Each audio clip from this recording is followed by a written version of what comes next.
Bom dia! Que bom estarmos aqui para o nosso Café com Fé. Tempo de celebrar a Jesus, tempo de adoração, de louvor a Deus, tempo de oração, tempo de reconhecer o senhorio de Jesus no tempo e na história, porque nós estamos vivendo esse momento, a leitura do primeiro livro dos Reis, e hoje a leitura dos capítulos 2, 3 e 4. E ler um texto genealógico é ver a condução do Senhor, a mão de Deus dirigindo a história. Quando a gente lê esse texto, e especialmente tantos nomes, a gente fica percebendo o seguinte: existem personagens que marcaram o seu tempo, enquanto outros personagens simplesmente a gente encontra os seus nomes, mas a gente não tem a mínima ideia do que fizeram. Por exemplo, você já ouviu falar em Aías? Já ouviu falar em Buna, Orém ou Maquir? E se você olha aqui esse capítulo 2 e 3 e 4, você vai encontrar uma quantidade enorme de personagens que os seus nomes estão aqui, mas a gente não tem a mínima ideia do que fizeram, onde viveram, apenas estão aqui porque foram filhos de alguém e compõem uma genealogia. Mas se eu falar assim, você já ouviu falar de Davi? Bem, Davi todo mundo lembra. A história registra os feitos do rei Davi. E aí, o texto aqui nos diz, no capítulo 3, a partir do primeiro verso: esses são os filhos de Davi que nasceram em Hebrom.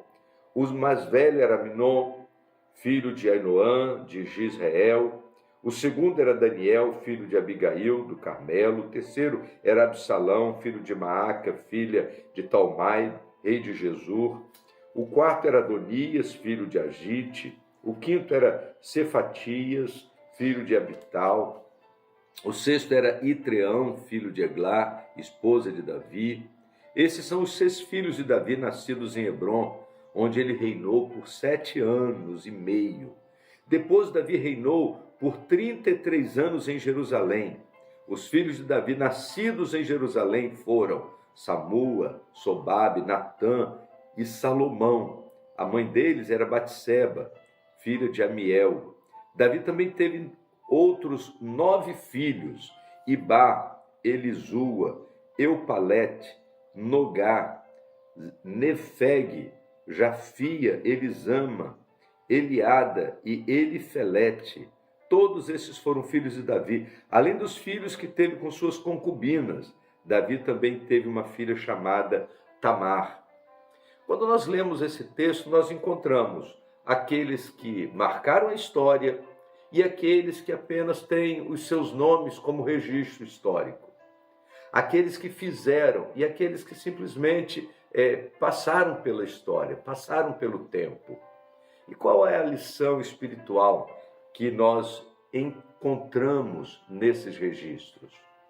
A nossa vida, ela pode apenas ser um registro histórico. Ou a gente pode fazer da nossa vida e da nossa história algo tão significativo que vai marcar não apenas a nossa história ou o nosso nome na história, mas vai marcar a vida das pessoas. Nós precisamos aproveitar cada oportunidade que Deus nos dá, porque a vida é passageira, todos nós estamos aqui apenas por um pouco de tempo. E alguns vivem de maneira tão intensa e significativa que os seus nomes ficaram marcados porque os seus feitos fizeram mudanças profundas na vida das pessoas e, no caso de Davi, na vida de toda uma nação. Por isso, querido, viva intensamente. Aproveite cada oportunidade para servir. Aproveite cada oportunidade para ser bênção na vida de alguém, para que a sua vida não seja apenas um nome que passou, mas a sua vida possa marcar de maneira especial a vida das pessoas que convivem com você. E aí, como nesses registros que temos aqui, nesses capítulos iniciais do livro de Crônicas, a nossa vida não será apenas um nome solto, mas alguém que viveu de maneira tão significativa, que marcou a história da vida das pessoas. Isto é muito especial. Vamos orar? Senhor nosso Deus, obrigado porque o Senhor nos deu dons e talentos para vivermos de maneira significativa aqui neste mundo. Obrigado pelo privilégio de poder marcar a história e marcar a vida das pessoas. Ó Deus, mais do que um nome solto, nós queremos te pedir que a nossa vida seja significativa, que a nossa vida seja vivida de tal modo que abençoe pessoas. Nós te oramos e nós te agradecemos. Em nome de Jesus. Amém. Vamos tomar um café?